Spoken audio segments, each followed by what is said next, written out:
বন্ধুরা, আমরা এখন যাচ্ছি হচ্ছে ফুল চুরি করতে। তো এখন আমাদের শীতকালে এখানে মাঠে পুরো সর্ষে ক্ষেত আর কি ভরে যায়, মানে সর্ষে লাগাই। তো তার জন্য এখানে 2-1টা গাঁদা ফুলের ক্ষেত আছে।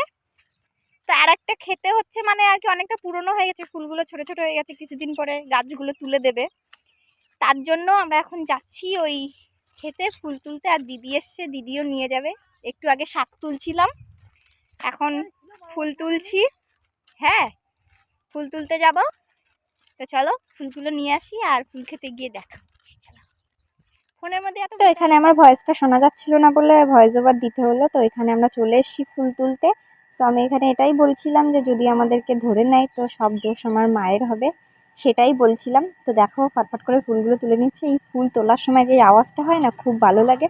আর ফুলগুলো অনেক ছোট হয়ে গেছে, মানে মাঝখানের ফুলগুলো আবার বড় বড় আছে, কিন্তু যেহেতু দেখি জমিতে জল দিয়েছে ওর জন্য আর ভিতরে যাইনি, সাইড দিয়েই তুলে নিচ্ছি। আর আমার তো এই হলুদ ফুলগুলো খুব সুন্দর লাগে দেখতে। এটা ঠিক হলুদ না, এই বাসন্তী কালার টাইপের।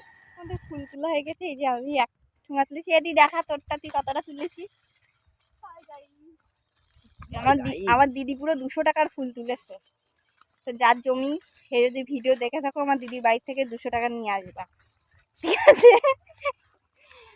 তো চলো বাড়ির দিকে যাওয়া যাক। আর আজকের মতন ভিডিওটা অবধি, টাটা।